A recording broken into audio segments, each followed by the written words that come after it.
செய்தியை பார்த்து வருகிறோம். RSS அலுவலகத்தில் நடைபெற்று வரும் பாஜக கூட்டத்தில் தமிழக பாஜகவின் அமைப்பு பொதுச் செயலாளர் கேசவ விநாயகத்தை பொறுப்பிலிருந்து விடுவிக்க முடிவெடுக்கப்பட்டிருப்பதாக தகவல் வெளியாகி இருக்கிறது.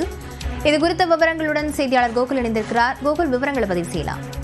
தமிழக பாஜகவுடைய அமைப்பு பொதுச் செயலாளர் இருக்கக்கூடிய கேசவ விநாயகத்தை அந்த பொறுப்பிலிருந்து விடுவிக்க முடிவு செய்யப்பட்டிருப்பதாக தற்போதைய தகவலாக இருக்கிறது. மீண்டும் RSS அமைப்புடைய பணிக்கு கேசவ விநாயகம் திரும்ப இருக்கிறார்.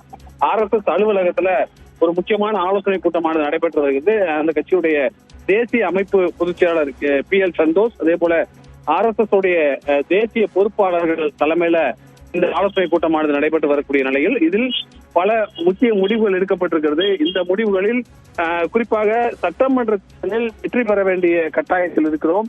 அதே நேரத்தில் முகங்களுக்கே பாஜகவில் வேட்பாளர் பட்டியலில் வாய்ப்பளிக்க வேண்டும் உள்ளிட்ட முக்கியமான கருத்துக்களை RSS தரப்பிலிருந்து முன்வைத்திருக்கார்கள்.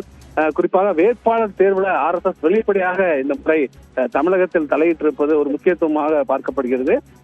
அதே போல திருப்பரங்குன்றம் உள்ளிட்ட முக்கியமான விவகாரத்துல திமுக அரசுடைய செயல்பாடுகள் இந்துத்துவ அரசியலுக்கு பின்னடைவாக அமைந்திருப்பதாக RSS உடைய பொறுப்பாளர்கள் இந்த கூட்டத்தில் கருத்துக்களை தெரிவித்திருப்பதாகவும், அதிமுகவுக்கு இந்த தேர்தலில் வெற்றியை விட பாஜகவுடைய வெற்றி என்பது ஒரு முக்கியமான வெற்றியாக தமிழகத்தில் பார்க்கப்படுவதாக RSS உடைய பொறுப்பாளர்கள் இந்த ஆலோசனை கூட்டத்தில் தெரிவித்திருக்கார்கள்.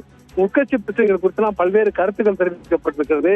அந்த அடிப்படையில கேசவ விநாயகத்தை மாநில அமைப்பு பொதுச்செயலாளர் பொறுப்பிலிருந்து விடுவித்துவிட்டு ஒரு கூட்டு தலைமையின் கீழே மாநில அமைப்பு பொதுச்செயலாளர் பதவியை சட்டமன்ற தேர்தல் வரை நிர்வகிப்பது என்ற ஒரு முடிவு எட்டப்பட்டிருப்பதாக தற்போதைய தகவலாக இருக்கிறது.